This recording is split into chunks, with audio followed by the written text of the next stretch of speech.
Well, staying with Marjorie Taylor Greene's idea of a national divorce, we looked at in the last segment her incoherent explanation of what that would mean.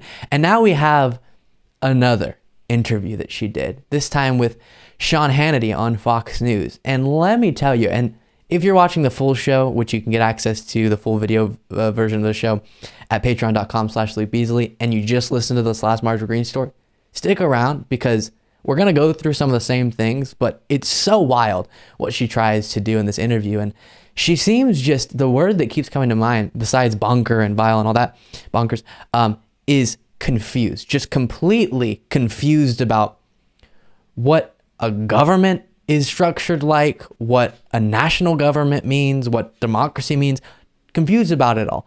And you'll see that pretty clearly. If you missed it, Marjorie Greene, what's gotten all this attention is she put out a tweet saying that we should have a national divorce. Red states, blue states, separate.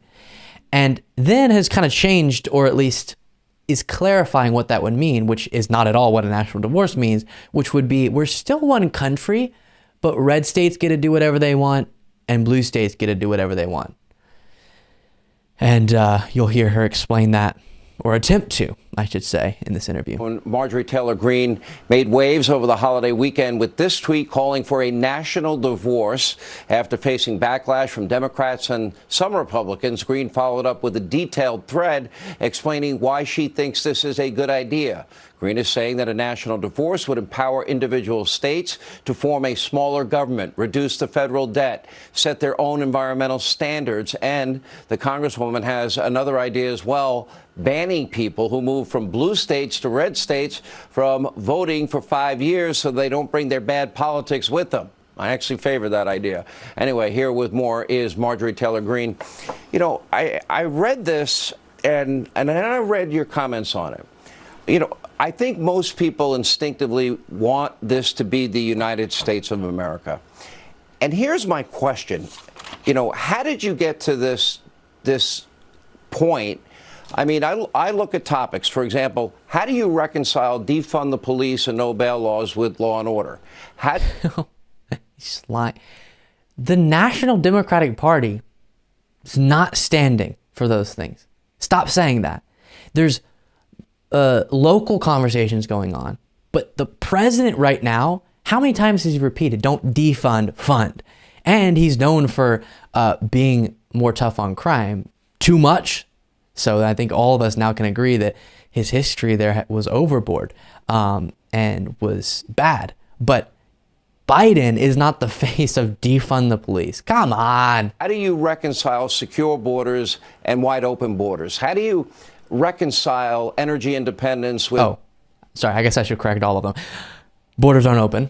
Energy dependence and new Green Deal. We're back on track to record oil and gas production. How do you reconcile peace through... The Green New Deal hasn't been passed, isn't supported by Joe Biden. ...strength with people that want to gut our defense? You know, I don't see middle ground on a lot of these issues. So what is the other answer if it's not a divorce? Well, exactly, Sean. That's the problem and where we are today. And in my life, in my world, all of my friends are regular Americans. Everyone I talk to is sick and tired and fed up of being bullied by the left, abused by the left, and disrespected by the left. And our ideas, our policies, our ways... I just want to give you health care. That's it. I'm not abusing you.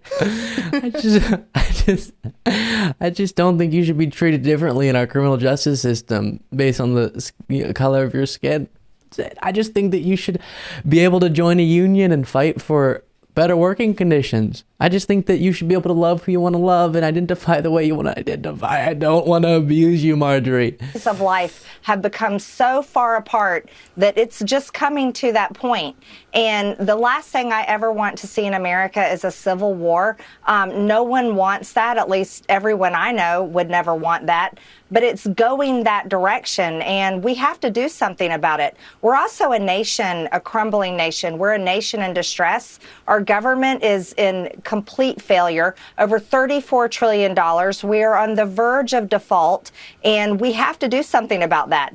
But we're on the verge of default, but because you and your colleagues are threatening that. Well, and this whole America, it's in decline and it's all falling apart and we're all in shambles. By any metric you could use to make that determination, that's just not the case.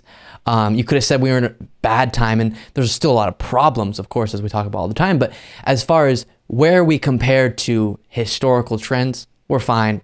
Most powerful nation on the face of the earth, and we need to address domestic problems 100%, and the war in Ukraine, all that. But I'm saying, compared to history, this is the end of America thing is not accurate unless you're talking about our democratic institutions, which are being threatened pretty significantly. But if we get through that, we're going to be okay, guys. But that was the right and the left that did that to the American people on their own. But the Democrats never stopped pushing their policies, their ideas, and their culture on Republicans and the right. And we are so sick and tired of it. We are tired of our children. Yeah, just so you know, everyone's always pushing their culture on each other.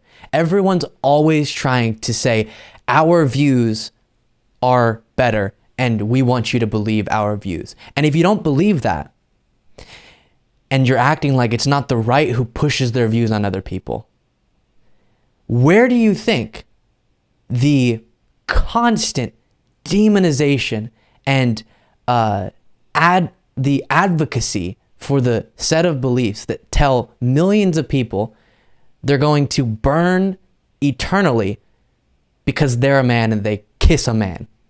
Where do you think that comes from? Someone else pushing their views onto other people.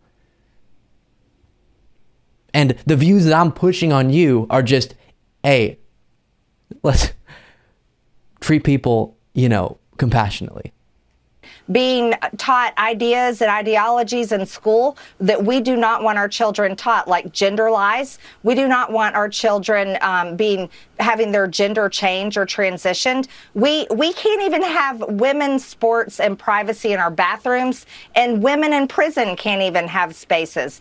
ESG, environmental social governance, has completely taken over corporations, and this is a huge policy pressed on private businesses through the government from Democrats. If you're a white male today in the financial industry, and then now it's just so you know, there's times when the left has done things incorrectly. That's not the point that I'm making.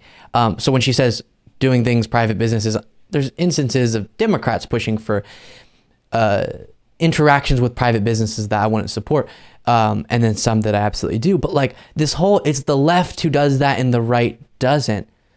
Can we remind ourselves, as far as the government getting involved in private business practices, two main things just off the top of my head. The first being DeSantis trying to punish Disney because they, had like a pride celebration or something. They celebrated different identities. I can't even remember. I have a Disney pride shirt. Was that what they were angry about? Something pride related, or they had a gay character, something like that, caused a whole ruckus, and DeSantis is trying to punish them for that. And then the hearings going on right now about Twitter, Marjorie Greene and Lauren Boebert were saying, "Why did you suspend my account?" Wait, so the government is telling a private social media company that they have to do things on their platform, but it's the left who's getting the government to intervene in inappropriate ways with private business. Okay. Then getting to just a little bit skip forward.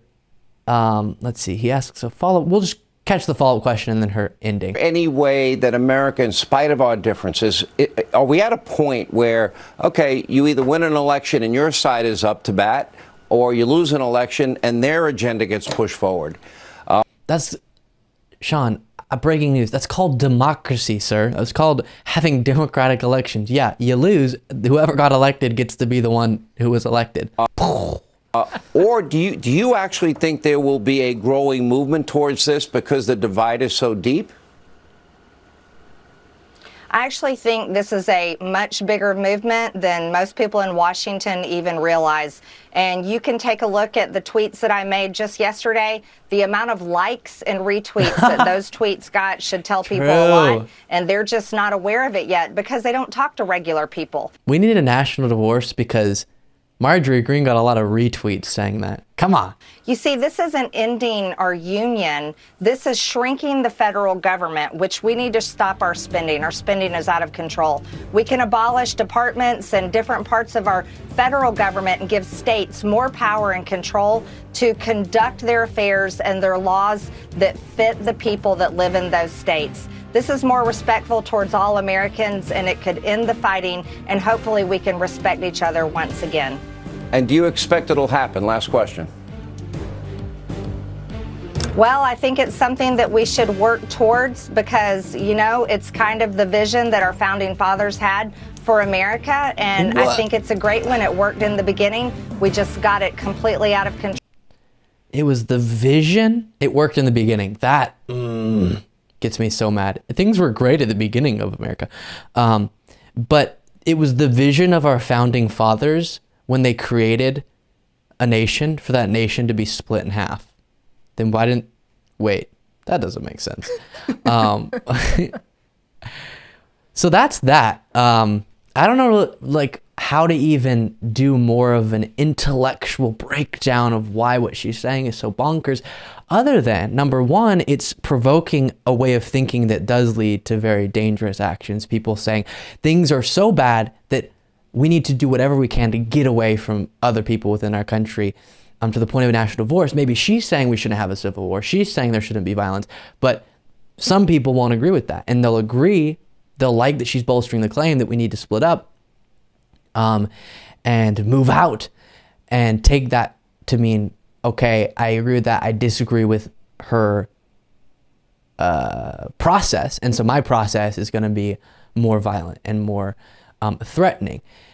And then logistically, as we talked about in the last segment with Marjorie Greene, there's no way this would, she's saying we should divide, but also we're one country and we have one military and the red states can do whatever they want, but there would still be a federal government. Well, would the federal government have democratic control? Does everyone in the whole nation get to vote on the representatives? Then we would just get back to where we are now. The federal government ends up doing things because enough people vote on representatives who would want that. And yeah, you're going to disagree with things the federal government does. I do. Trump was president and I wasn't calling for a national divorce. Trump was awful.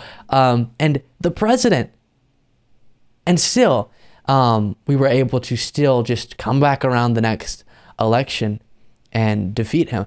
So really stunning stuff there. And I'll just repeat this one more time. If there was a red state version of America, like a part red state, and let me just go through this again in case you're a full show viewer. I know I said all this, but let me go through it again for our segment viewers. Top 10 most impoverished states in the United States. 9 out of 10 if you include DC, 10 out of 10 if you don't, are red states. Worst education systems when you rank disproportionately red states. Crime, disproportionately red states when you rank the worst in crime. And so it would really be a disastrous situation there if Republican policies were the only thing in control, and so many necessary programs that were stupid liberal programs would no longer be impacting positively the lives of so many people. And that's my thing, and I've repeated this before, that even though people disagree with me so much and they think that I'm some, you know, LGBTQ plot to push the woke on everyone and sponsored by Antifa and BLM and I'm coming for your kids and all that. And still, I want that person to get healthcare through a universal healthcare program. And I would fight to my grave for that person to have better working conditions and for that person to be treated by our legal process and all of those things. And it's pretty wild to see when the other side has more power in a situation or the other side has different views, the response from some is we want to completely have a national divorce. And it's unfortunate and sad to see, and just another thing on the very large stack of horrible views that Marjorie Taylor Greene has. Make sure to go check out our Discord, join, chat, be involved in every way that you can with the Luke Beasley Show. One of the ways is with the Discord. Luke Beasley Show is how you can find that.